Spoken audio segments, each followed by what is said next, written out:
What's going on, everybody? It's Matt and Coach at the FFMediators, and today we are going to go through a couple dynasty buys we have right now for our teams. Kind of walk through what we're thinking, what we think we can get the player for, and what we think they can do for our team. So, Coach, why don't you get us started with your first buy?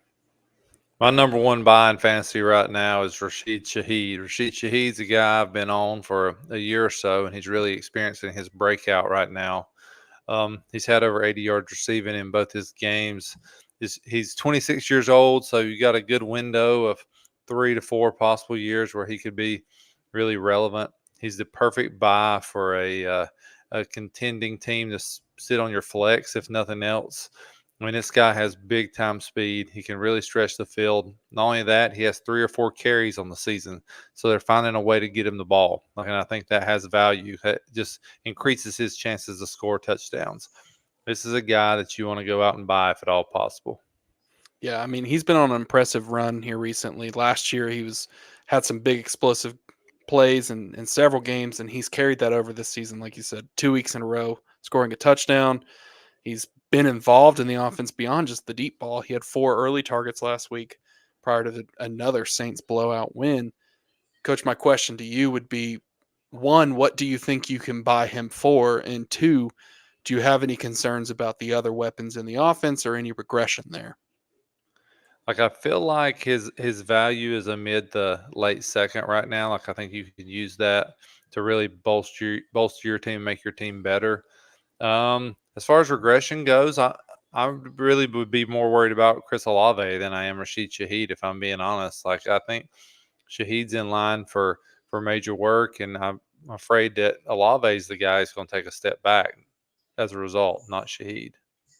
And we've kind of seen that to this point already. I mean, Olave's not had a great season. Sure, things can change. Sure, the games have been blowouts so far, but I think your value of a second for Shaheed is spot on. If I'm a contending team and I've got multiple seconds, then I'm happy to give a second to try and go win and get a player like that who's got the potential to drop 20, 30 points in your lineup. Right. Yeah. And I just think he's a guy that has such potential that it's worth a shot. His his big play potential is so huge that it's a guy you want to try to get on your team because he can score you a touchdown in no time. Yeah, and Kubiak's got this offense rolling, man. So he's definitely a buy for me as well. I'll jump into my buy here, Coach, and to no surprise to you, it's Bucky Irving. I have been preaching this name all off season, and I think this season so far has showed the reasons why.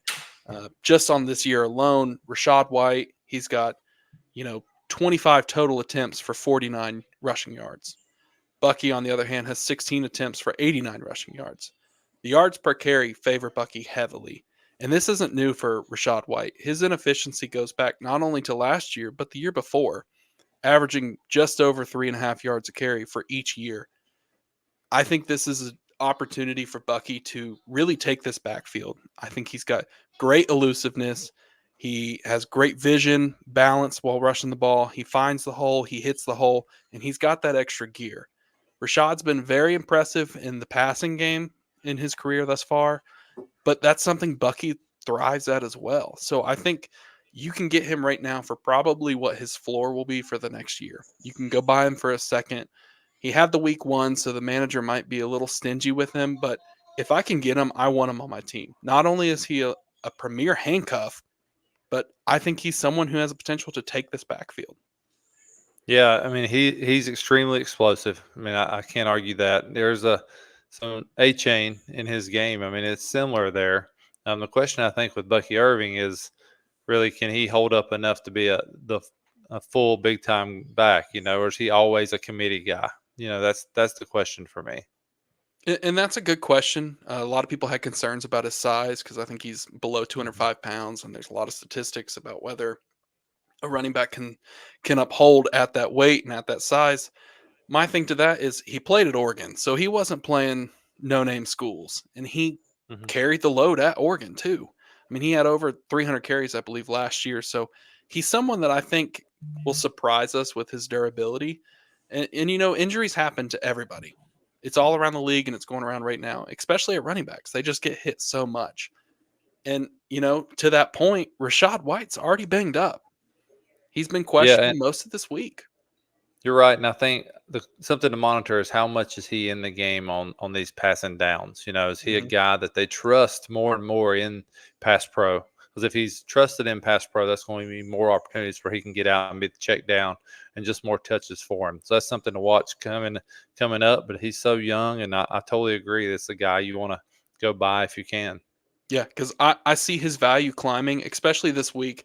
Week 3, if he comes out here and Rashad Mhm. White's either limited or he's out, then man, I'm excited to see what Bucky can do because I truly believe that he's going to be a back that we're going to be talking about in fantasy for the next few years.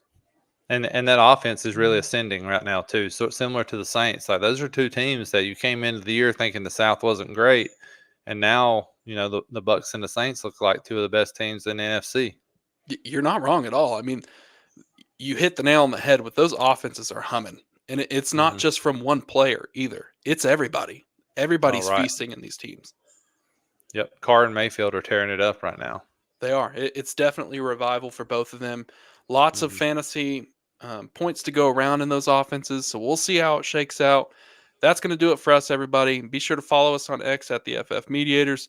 Subscribe to our YouTube at the FF Mediators as well.